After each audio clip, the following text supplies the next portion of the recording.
He walked into London on a Monday morning, the kind of cold, gray sky that seems to hang heavy over the city, the clouds pressing down as if to mirror the weight of what was about to unfold. Prince Harry, the Duke of Sussex, had returned. Not for a gala, not for a royal engagement, not for any public celebration. He had returned for a courtroom, and not just any courtroom, but the highest one in the United Kingdom, a place where history, precedent, and the relentless glare of the public eye intersected. You might think he was here to continue his well-documented fight for privacy, his ongoing battle against the tabloid press. And yes, that was part of it. But what no one could have predicted, what Harry himself surely had not anticipated when he boarded that flight from California, was the shadow waiting quietly in the corners of his past. Chelsy Davy, the woman he once loved, the one who held a place in his life long before the crown and the tabloids became a daily reality. She had made a decision, one that would shock him and the world. But before we continue, please don't forget to like, subscribe, and turn on the notification bell for updates. What would drive someone who once shared laughter, secrets, perhaps even dreams of a future together, to now pick up the legal gauntlet against him? What could she possibly claim? And why now, at this exact moment, when the stakes were already astronomical? It was as if a second storm had joined the first, and no one could see exactly how it would unfold. Some things you see coming, others arrive like a silent fist in a crowded room. And this was that kind of arrival.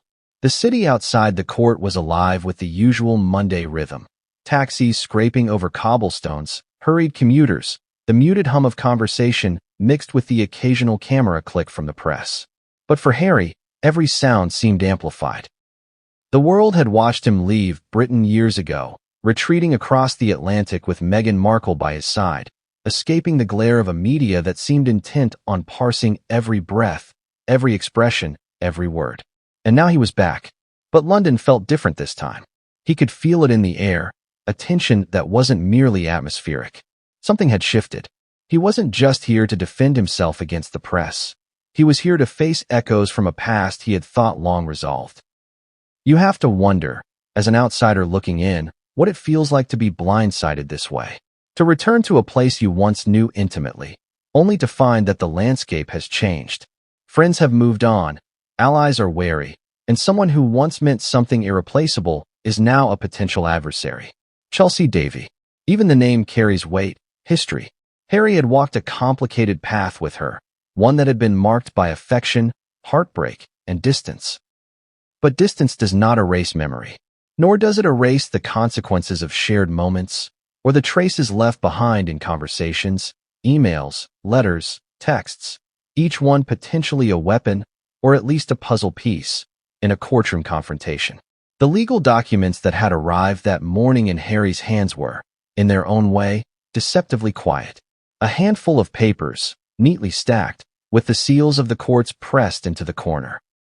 Yet, each sheet carried the power to alter the trajectory of everything he thought he had under control. It's a peculiar kind of fear, isn't it? Not the fear of immediate danger, but the fear of exposure, of revelation. You can be strong, measured, composed, and yet when someone who once knew you intimately decides to use that knowledge as leverage, it can shake even the most grounded individual. And Harry, despite his years of public scrutiny, was human. That's what made this so precarious. Let's not forget the context. Harry was already entangled in the third and final stage of his ongoing legal battle against Britain's tabloids. He had fought for years to carve out a space where he could live with some semblance of privacy, to shield himself and his family from invasive media scrutiny that often bordered on harassment. For anyone who has followed these battles, it's clear how complex and draining they are.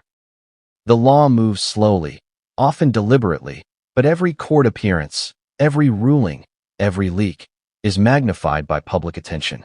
And now, with Chelsy entering the picture, the narrative was no longer just about the tabloids. It was about trust, history, and the fragility of personal relationships under extreme public pressure.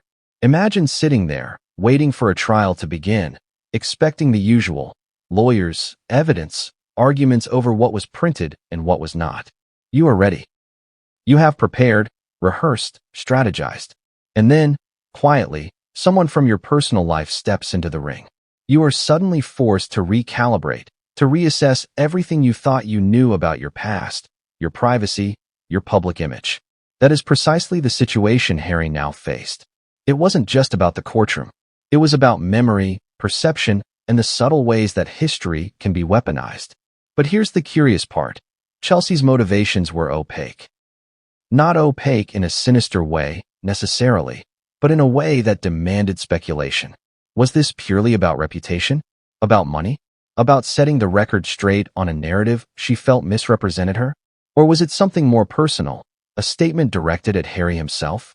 And if so, what had stirred this moment of legal action after all these years?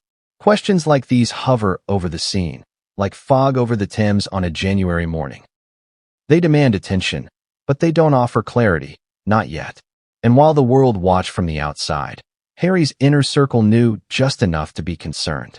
Advisors whispered in muted tones, legal teams reviewed documents with measured urgency, and yet, even for professionals accustomed to high-stakes situations, there was an undercurrent of unease. This was personal, not just procedural.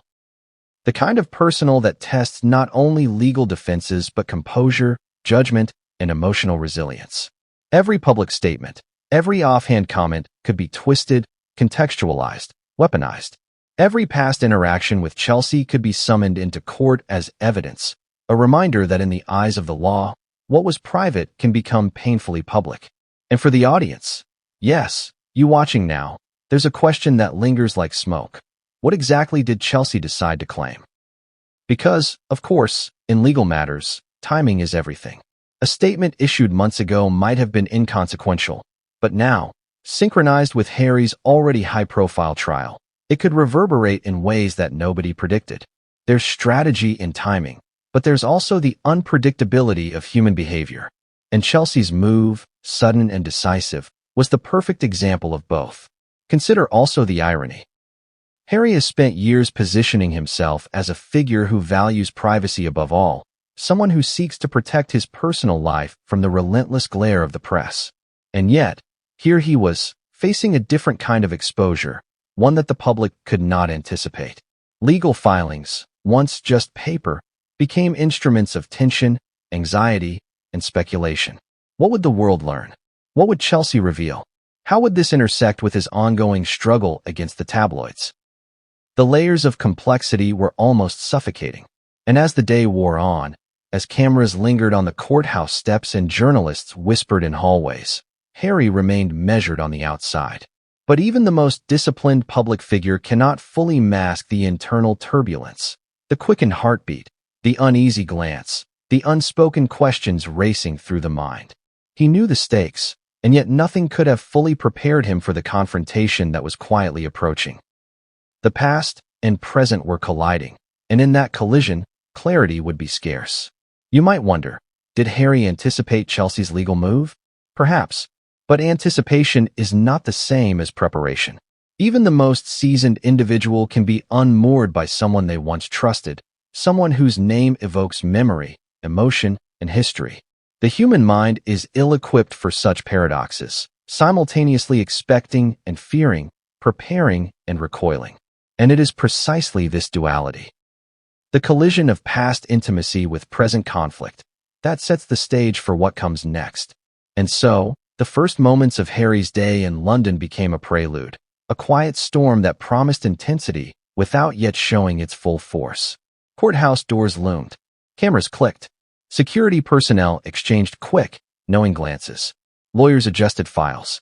But behind the composure of the public facade, a private drama was unfolding. A drama that had taken years to reach this point and would, in the coming hours, reveal its consequences in ways that no one outside the room could predict. The questions were piling up, each one heavier than the last. What would Chelsy reveal in court? How would Harry respond, not just legally but emotionally? And more importantly, how would the world react when they realized that one of Harry's final privacy battles had unexpectedly intersected with someone from his own past? You could almost feel the tension in the air, tangible and inescapable. And in this tension, the story found its pulse, the slow, steady beat of anticipation, anxiety, and human drama. But just as Harry adjusted his suit and prepared to enter the courthouse, to face a day that promised legal wrangling and emotional turbulence in equal measure, something shifted. A messenger arrived with a small envelope, discreet, unassuming, yet carrying the weight of potential upheaval. It bore the unmistakable mark of Chelsy Davy's legal team. And with that simple delivery, the quiet storm became a tempest. Harry had been blindsided in a way that he could not have anticipated, and no one outside that room could yet grasp what this meant. Not for him, not for Chelsy, and certainly not for the world watching. He arrived quietly, at least as quietly as a prince can ever arrive in London. The flight touched down in the early hours, the city still rubbing sleep from its eyes, unaware, or at least outwardly unaware, of the storm that was about to descend. Prince Harry stepped off the plane with that familiar blend of determination and restraint, the face of a man who has lived his life under scrutiny, but is now bracing for a confrontation far closer to home than any tabloid could ever reach. There was a tension in the air, something almost palpable, a quiet hum that seemed to acknowledge the delicate threads of history, trust, and exposure that were about to be tested. Security personnel flanked him, professional and precise, yet even their composed expressions could not hide the recognition of what this visit meant. London was waking, commuters shuffled, taxis crawled through early morning traffic, and the press had already begun to stir. But Harry's mind wasn't on the city itself. He was thinking about the courthouse, the documents, and the unexpected name that had appeared among the legal filings, Chelsy Davy. Someone who had once shared private laughter, intimate confidences, and memories now sat on the other side of a legal battle. You could almost hear the question forming in Harry's head. Why now? Why her? Why at this moment, when I am already fighting for privacy against the tabloids? There are layers to this question. Personal layers, emotional layers, legal layers, and each one carried a weight that was impossible to ignore. And yet, he had learned to compartmentalize.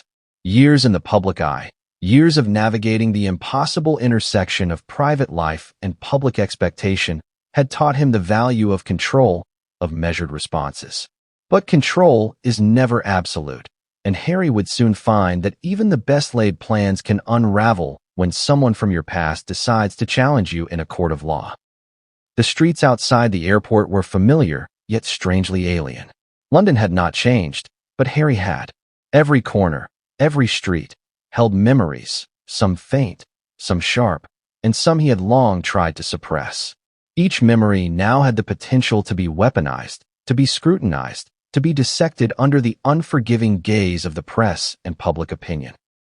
And walking through that city, even shielded by security, he couldn't help but feel that the past had somehow followed him, that history was now not just something remembered, but something alive, breathing, waiting to intersect with the present in ways he could not predict. The drive to the courthouse was a slow one, deliberate. Windows closed, curtains drawn, the hum of tires against asphalt offering a quiet rhythm for reflection. Harry sat back, the leather seat pressing into him, and allowed his mind to wander. What had led to this? A defamation claim, yes, but one that carried emotional resonance unlike any tabloid lawsuit. Chelsy wasn't just a name on a filing. She was a presence, a history, and that presence now demanded reckoning. Could he maintain the composure required for court? Could he navigate the complex emotional landscape without faltering under scrutiny? These weren't rhetorical questions. They were realities he would have to face within hours. Outside, the world moved at its usual pace, indifferent yet observant. Pedestrians hurried, phone cameras flashed, and a sense of anticipation built in the streets surrounding the courthouse. To the casual observer, it might have seemed like another legal proceeding, another newsworthy story in a city that thrives on headlines. But for those who understood, those who had followed the trajectory of Harry's life, this was a collision. Personal and public, historical and immediate. The stakes were more than legal. They were emotional, reputational, psychological. And the collision had a unique ferocity because it involved someone who had once known him intimately, someone whose past presence in his life carried a weight that no document could fully capture. As the car neared the courthouse, Harry's legal team prepared. Files were reviewed, arguments rehearsed, contingencies considered. But even with preparation, Uncertainty lingered like a shadow. How would the judge perceive this twist? How would Chelsea's lawyers frame their claims? What evidence had been withheld until now? And how might it interact with the proceedings already in motion? The questions were many, and answers were scarce. This is what makes a slow-burn drama so compelling. The anticipation, the layering of uncertainty, the tension between what is known and what is hidden. Inside the courthouse, the architecture loomed, heavy with history and authority. Marble floors echoed under the footsteps of staff and visitors, a sound both solemn and foreboding. Harry's presence here was not just symbolic. It was a statement. He had returned to face his legal battles head-on, to assert his rights, and to confront a history that had unexpectedly resurfaced. Yet, there was an awareness that each step forward was a step into a narrative already in motion, one shaped not just by the law, but by memory, relationships, and the interpretations of everyone watching.